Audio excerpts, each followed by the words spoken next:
year. One more game remains here in the NFL regular season, and usually it's divisional matchups. We've got a matchup between the Los Angeles Rams and San Francisco 49ers, and all eyes are on Cooper Kupp of the LA Rams. Now, for him, he needs 136 receiving yards against the 49ers to break Calvin Johnson's single-season record. Will he get it? I mean, I want to open it up to you guys on that, starting with you, Dalton. Do you think he's going to get it in this matchup? I don't. It sounded like he didn't want to. It honestly sounded like he did not want to break it because it would be a 17-game record. Now, it would still have the overall record, and he would hold the record for, the future as well. But I think pretty soon there's going to be an 18th game anyway, so it's not really going to matter all that much at the end of the day because we're going to be playing 18 here soon. So I just, something tells me he's not going to get it. My other issue here is that Matthew Stafford hasn't done an outstanding job of not turning the ball over.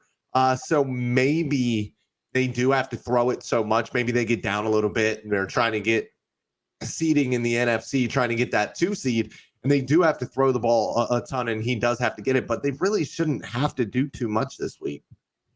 He is not only, what did you say, 135 behind Calvin Johnson? He's also only 11 catches behind Michael Thomas for the single-season reception record.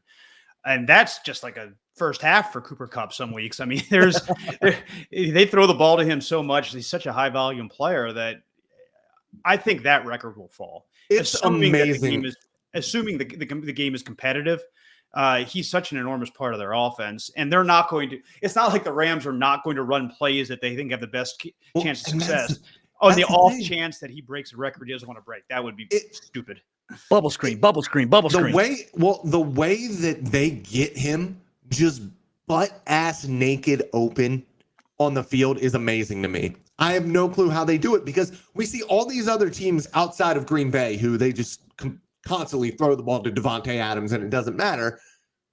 All these other teams struggle to get their number ones the ball. I mean, Miami gets it to Waddle, but it's behind the line of scrimmage. Like, they find ways to get him the ball down the field, 15, 20 yards, just running by himself.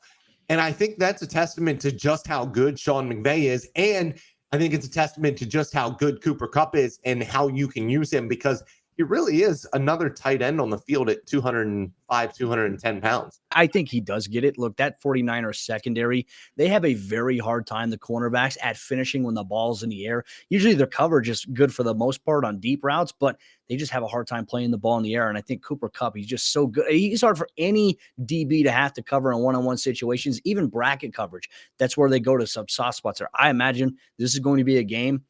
Look, the Rams are already in the playoffs. They have nothing really to lose at this point besides going out there and trying to get him the record, which I think that Sean McVay, knowing him, he will. But there's also another team who is still, like we mentioned earlier, fighting for a playoff spot here, and this is going to be TJ Watt and the Pittsburgh Steelers. Now, TJ Watt, he needs 2 sacks to break Michael Strahan's single-season sack record. He's just one away from tying it, and they take on the Baltimore Ravens here in Week 18. Do you think he's going to get it? Because I don't think Lamar Jackson is going to play. I think Lamar's done for this season. Obviously, the hope is that if they do make the playoffs, he can come in, but I don't think it's going to be very realistic at this point in time. So is TJ Watt against the Ravens going to get this record? Well, no matter who the quarterback is, he's going to be hard to sack. Yeah. Because Tyler Huntley's an elusive dude too. So if he gets it, he'll have earned it. And I think we talked about this in our pre-show production meeting. I don't care if there's an asterisk. Who cares? It's what the record will be going forward. Okay. Yeah.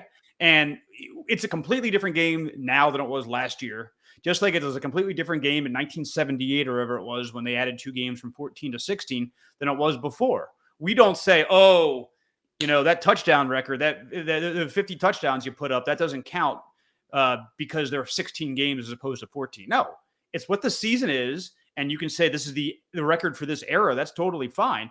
But if I were a player, I would want to start a new tradition. Like, I would want to be like the guy that, okay, this is the new benchmark. All right. We know what the 16-game record is. Here's the 17-game record. And as Dalton mentioned, here would the 18-game record be as well. I will say this, though. If the game is close, how much are these dudes even thinking about this? To your point, if they need a late score against San Francisco and with the Rams, is Cooper Kupp caring about the record in that moment?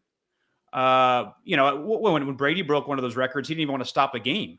Like, he was pissed they stopped the game for him. So, again, this is what separates football, I think, from other sports, that it's every game is an event. Every game has such huge significance, and every game is a complete and utter battle of wills, that the things that apply to us as rational outsiders don't really work on their brains because they're just wired completely differently. Well, Pickle Wizard here in the chat says Watt will have only played in 15 games anyway after next week, so there shouldn't be an asterisk in his opinion, which spot on. I mean, yeah, he's only played in 15 games. I mean, the amount is not there, but one thing Cooper Kupp mentioned as well, I know we touched on a little bit. He said it wouldn't seem right to break records in 17 game season, which, Adam, I think a great point. Maybe setting a new benchmark, right, for a 17 game season record. That why is that not attainable? I think that's very realistic there. But for TJ Watt, he even said he doesn't care about the stat. He just wants to be a game record. And look, dude, you ain't got to be a game record. You already are one. So this is going to be something to watch for, obviously, here on week 18 of NFL action.